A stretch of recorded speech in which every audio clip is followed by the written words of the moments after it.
महाराष्ट्राच्या राजकारणात सध्या एकच चर्चा आहे, ती म्हणजे मुख्यमंत्र्यांची माझी लाडकी बहीण योजना।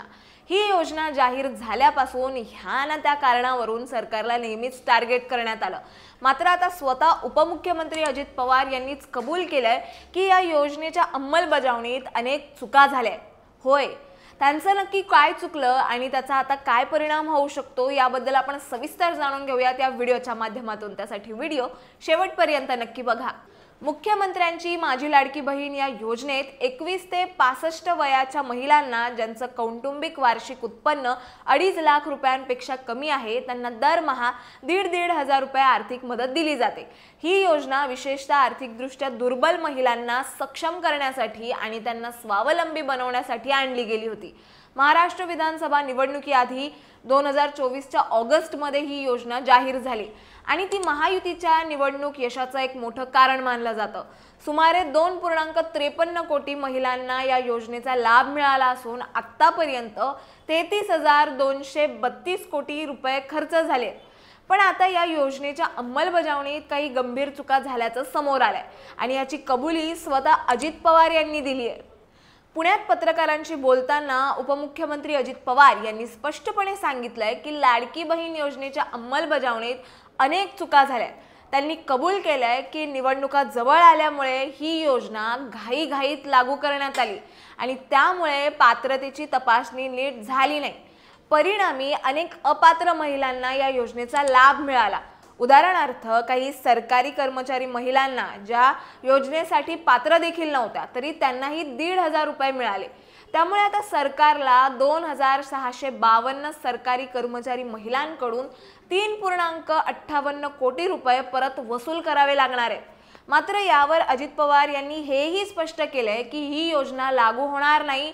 अशा काही महिलांनी अर्ज केले होते, त्यांना मिळालेले पैसे परत घेण्याचा प्रश्न नाही, परंतु यापुढे फक्त पात्र महिलांनाच मदत दिली जाईल असं पवार यांनी स्पष्ट सांगितलंय। मात्र दुसरीकडे या योजनेच्या चुका आणि अजित पवार यांच्या कबुलीमुळे महाराष्ट्राच्या राजकारणात खळबळ माजली आहे।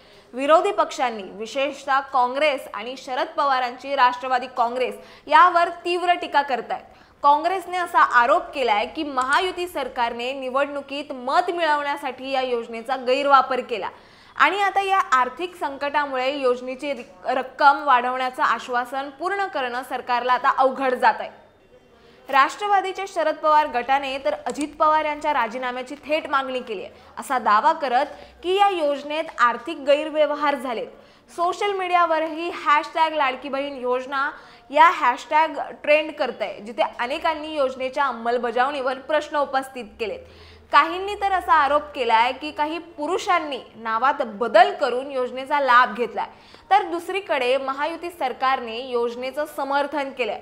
अजित पवार यांनी योजनेला कायम ठेवण्याची हमी दिली आहे आणि मुख्यमंत्री देवेंद्र फडणवीस यांनी सांगितलंय की पात्रतेची तपासणी पूर्ण झाल्यावर लाभार्थ्यांची संख्या थेट 10 ते 15 लाखांनी कमी होऊ शकते, पण योजनेची मूलभूत रचना जी आहे ती बदलणार नाही।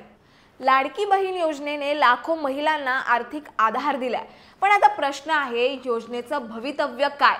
अजित पवार यांनी योजनेला कायम ठेवण्याचं आणि त्यात सुधारणा करण्याचं आश्वासन दिलंय, पण 2025 ते 26च्या अर्थसंकल्पात या योजनेसाठी 36,000 कोटी रुपये देण्यात आले आहेत, जे गेल्या वर्षीच्या 46,000 कोटींपेक्षा कमी आहे।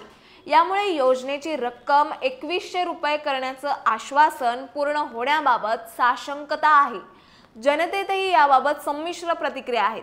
काही महिलांना ही योजना आर्थिकदृष्ट्या खूप उपयुक्त ठरली आहे, तर काहींना अपात्र ठरवलं गेल्याने त्यांना नाराजी आहे। याशिवाय योजनेच्या निधीमुळे इतर विभागांना विशेषतः SC, ST या योजनांना निधी कमी पडत असल्याची टीका देखील यावेळी करण्यात येते।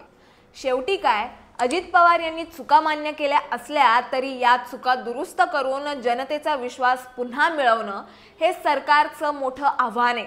जसं की आपल्याला माहितीच आहे, विधानसभा निवडणुकीत ही योजना महायुतीसाठी गेम चेंजर ठरली होती, पण आता सरकारची बदलती भूमिका लक्षात घेता याचा थेट परिणाम आगामी महापालिका निवडणुकीवर होईल का?